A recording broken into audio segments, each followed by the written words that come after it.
Hello and welcome to my channel.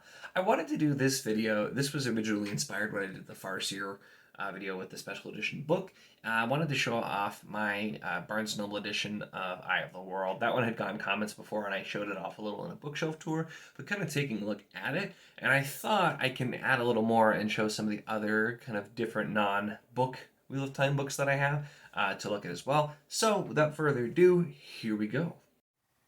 All right, so let's take a look at the Barnes & Noble edition of Eye of the World, another one of the nice leather-bound copies that I originally got. Also has the kind of plastic inlay for the Great Serpent, nice detail on the spine, and I really loved the back, just the way that this looks, I very much enjoy. Inside, we have a nice full-color map, which, you know, isn't really out of the ordinary much for Robert Jordan hardcovers anyway, but still nice. That's the map in the back here.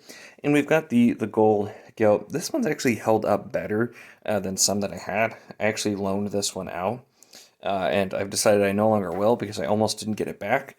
And these, unfortunately, are very difficult to replace because they're not available and haven't been for some time. I've had this for quite a long time. And they range for usually almost $200 if you try to buy a used one online. But really is a beautiful item, and I immediately, no hesitation, bought this as a Wheel of Time lover and a collector, so that was pretty immediate.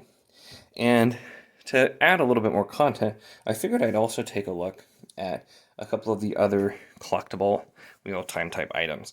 Now, this is not like a specific Barnes & Noble or anything like Eye of the World was. This, of course, is the Wheel of Time Companion, the Encyclopedia Wheel of Time, as thick as any of the books.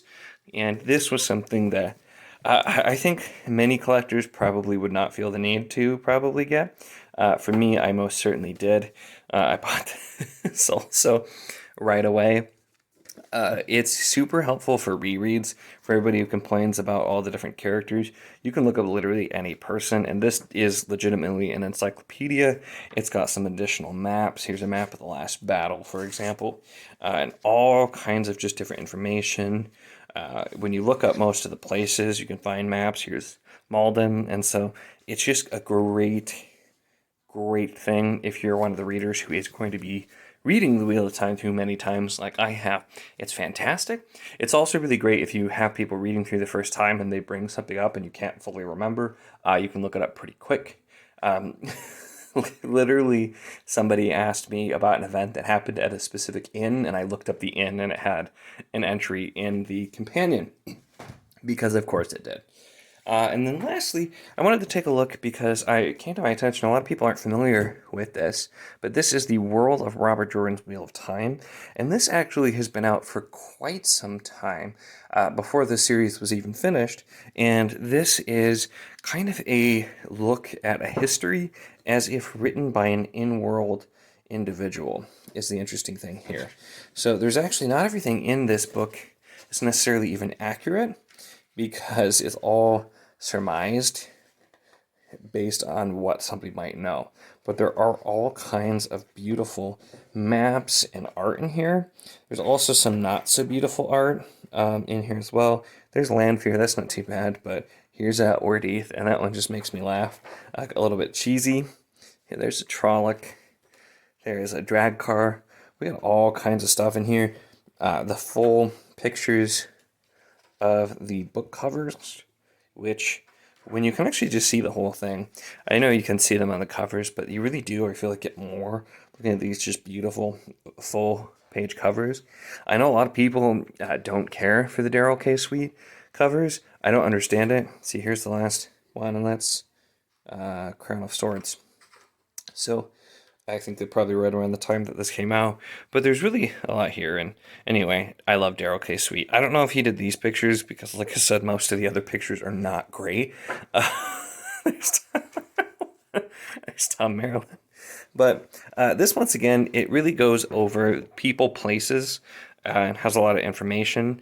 And it goes into probably some more detail on things than others would. But when you have the companion, it does kind of make this a little bit obsolete. Once again, though, this has been out for quite some time. Look at that lovely picture of Rand where he doesn't have a weird mushed up face or anything at all, for sure. But really, this is an interesting book, and especially is more so kind of really for the super fans, the people who want to read about it. It's just kind of written like basically a history, and it's really fascinating.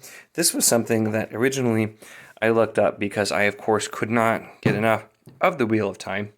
When I had finished the books that were written at the time, I got to Knife of Dreams and then didn't know what to do with myself when I found out it was not finished. It was before, unfortunately, Robert Jordan had passed, but I dug into everything that I could find. So that is the world of Robert Jordan's Wheel of Time. This, along with the companion, I'm sure are still available online pretty easily to get, unlike the Barnes & Noble edition. But there's a look into some of the other items that go with the Wheel of Time.